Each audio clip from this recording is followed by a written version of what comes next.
ആലിൻ എബ്രഹാമിന്റെ പേരിൽ സാമ്പത്തിക സഹായം ആവശ്യപ്പെട്ട് തട്ടിപ്പിന് ശ്രമമെന്ന കുടുംബം പണം ചോദിച്ചുകൊണ്ടുള്ള പോസ്റ്ററുകളും അക്കൗണ്ട് ഡീറ്റെയിൽസും സോഷ്യൽ മീഡിയകളിൽ പ്രചരിക്കുന്നുണ്ട്. എന്നാൽ തങ്ങളാരും സാമ്പത്തിക സഹായം ആവശ്യപ്പെട്ടിട്ടില്ലെന്ന് ആലിന്റെ മുത്തച്ഛൻ റെജി സാമുവൽ പറഞ്ഞു.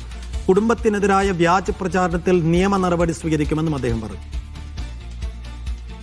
സോഷ്യൽ മീഡിയയിലൂടെ കുഞ്ഞിൻ്റെ ആവശ്യത്തിന് പൈസ കളക്ട് ചെയ്യാൻ വേണ്ടി ഒരു പ്ലാറ്റ്ഫോം വേണ്ടി തയ്യാറാക്കിയിട്ടുണ്ട് പോലും. ഞങ്ങളുടെ ശ്രദ്ധയിൽ പെട്ടത് തട്ടിപ്പ് സംഘം വല്ലതും ആയിരിക്കാം എന്നാണ് നമുക്കറിയുന്നത്. കാരണം ഞങ്ങളുടെ കുഞ്ഞിന് അവയവം കൊടുത്തു എന്നുള്ളതല്ലാതെ ഞങ്ങൾക്ക് സാമ്പത്തികമായി ഒരു ആവശ്യവും ഞങ്ങൾ മുന്നോട്ട് വെച്ചിട്ടില്ല.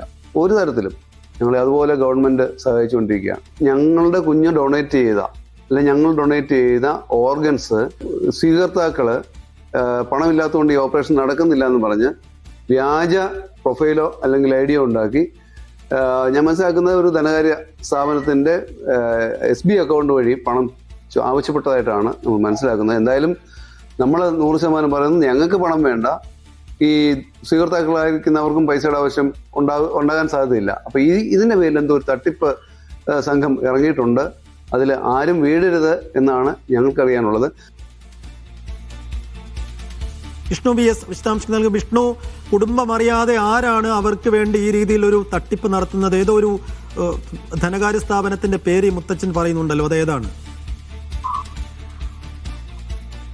മരണമടഞ്ഞ ആലിൻ എബ്രഹാമിന്റെ പേരിലാണ് സാമ്പത്തിക സഹായം ആവശ്യപ്പെട്ട് തട്ടിപ്പിന് ശ്രമം നടക്കുന്നതായി കുടുംബം ആരോപിക്കുന്നത്. പണം ചോദിച്ചുകൊണ്ടുള്ള പോസ്റ്ററുകളും അക്കൗണ്ട് ഡീറ്റെയിൽസും സോഷ്യൽ മീഡിയകളിൽ പ്രചരിക്കുന്നുണ്ട് എന്നാണ് കുടുംബത്തിന്റെ കണ്ടെത്തൽ. എന്നാൽ തങ്ങളാരും സാമ്പത്തിക സഹായം ആവശ്യപ്പെട്ടിട്ടില്ല എന്നാണ് ആലിന്റെ മുത്തച്ഛൻ റെജി സാമുവൽ പറയുന്നത്. ഇത്രയും വിഷമകരമായ സാഹചര്യത്തിനിടയിലും സാമ്പത്തിക സഹായം ആവശ്യപ്പെട്ടത് കുടുംബത്തെ ഏറ്റവും ദുഃഖമുണ്ടാക്കുന്നതെന്നും അദ്ദേഹം മാധ്യമങ്ങളോടായി പറഞ്ഞു. പണം ചോദിച്ചുകൊണ്ടുള്ള പോസ്റ്ററുകളും അക്കൗണ്ട് ഡീറ്റെയിൽസും ഒക്കെ തങ്ങളുടെ കൈവശമുണ്ട്.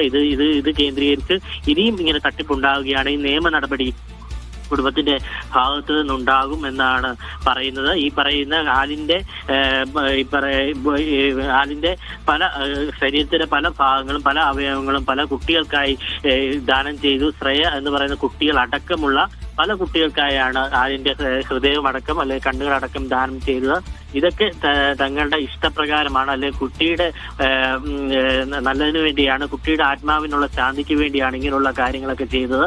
പക്ഷേ യാതൊരു വിധത്തിലുള്ള പ്രതിഫല ഇച്ഛ കൂടാതെയാണ് കുടുംബം പ്രവർത്തിച്ചതെന്നാണ് റെജി സാമുവൽ വ്യക്തമാക്കുന്നത്. ഏതായാലും കഴിഞ്ഞ ദിവസങ്ങളിലെല്ലാം വൈകാരികമായി തന്നെ കേരളം ഏറ്റെടുത്തതായിരുന്നു ആലിന്റെ മരണം. ആ ആലിന്റെ മരണം സംഭവിച്ച അടക്കവും കഴിഞ്ഞ് ഏതാനും മണിക്കൂർ കഴിയുന്നതിന് മുൻപ് തന്നെ ഇതുപോലെയുള്ള കുട്ടിയുടെ പേരിലുള്ള സാമ്പത്തിക സഹായം ആവശ്യപ്പെട്ടുകൊണ്ടുള്ള ഈ തട്ടിപ്പ് വളരെ വേദനാജനകമാണ്.